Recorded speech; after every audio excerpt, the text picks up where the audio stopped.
तो ये खबर है कैब सर्विस देने वाली एक कंपनी की, नाम है उबर।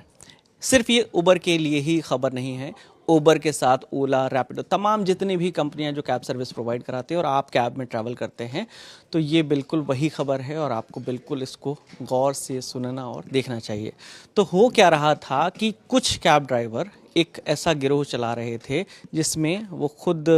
सवारी बनते थे, खुद ड्राइवर बनते थे और लगा रहे थे कंपनी को चूना। पकड़े कैसे गए वो भी एक कहानी है, लेकिन उसमें कुछ केस ऐसा भी आ रहा है सामने कि सवारी को बैठाकर आधे रास्ते में उतार कर और जो पैसा होता था वो पूरा पैसा लेकर और आईडी ब्लॉक कर देते थे। तो हुआ क्या कि सबसे पहले आपको उस फीचर के बारे में बताते हैं, उबर का जो बोनस फीचर है। तो जब भी आउट स्टेशन के लिए कोई कैब बुक करता है, तो उदाहरण के तौर पर किसी ने दिल्ली से लखनऊ के लिए कैब बुक की, दिल्ली से भोपाल, दिल्ली से किसी भी शहर के लिए बुक की, तो उदाहरण के तौर पर 8,000, 5,000, 10,000 जितना भी अमाउंट बनता है, तो उसमें से जब ट्रैवल शुरू होता है, यात्रा शुरू होती है, तो कस्टमर ने चूंकि बुकिंग की है तो उससे पहले पूरे पैसे नहीं लिए जाते, वो तो ट्रिप एंड होने के बाद होते हैं। लेकिन जैसे ही ट्रिप शुरू होती है, गाड़ी 10-15 किलोमीटर चली जाती है, मतलब 15-20 मिनट, आधे घंटे का रन कर लेते हैं, तो उबर बोनस पॉइंट के तौर पर, बोनस अमाउंट के तौर पर ड्राइवर के खाते में पैसे डाल देता है। उदाहरण के तौर पर अगर 10,000 रुपये की वो राइड है तो 5 से 7-8 हज़ार रुपये वो उसके खाते में डाल देता है।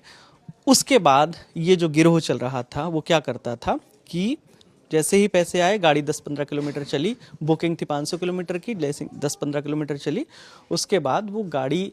राइड रोकते थे, पैसे खाते में आते थे, पैसे अपने ट्रांसफ़र कर लिए और उस आईडी को ब्लॉक कर दिए। तो हुआ क्या, मंगलवार को नोएडा की पुलिस जो है वो निकली गश्त पर। इकोटेक 1 थाने की पुलिस गश्त पर थी, एक अंडरपास के पास पहुंची तो पुलिस वालों को कुछ वहां पर 2 लोग एक गाड़ी के पास खड़े मिले।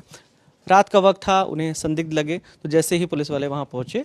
तो वो दोनों देखते ही गाड़ी छोड़कर पैदल ही भाग गए। पुलिस वालों को और शक हुआ, उन्होंने उन दोनों को पकड़ा, फिर गाड़ी की तलाशी ली तो उसमें से 21 मोबाइल फ़ोन और करीब 500 आधार कार्ड की कॉपी मिली। जब पुलिस ने पूछताछ की तो पता चला कि वो उबर पर इस तरीके से फर्जीवाड़ा करके करीब 50 से 60 हज़ार रुपये की कमाई महीने में कर रहे थे, एक दोनों आपस में। फिर पुलिस ने जब और इन्वेस्टिगेट किया तो पता चला कि किसी एक व्यक्ति का जो आधार कार्ड होता है उसमें किसी भी सॉफ्टवेयर के ज़रिए वो लोग फ़ोटो हटा देते, फ़ोटो वही रहता था, नाम बदल देते थे, एड्रेस बदल देते थे और आधार का जो नीचे नंबर होता है वो बदल देते थे।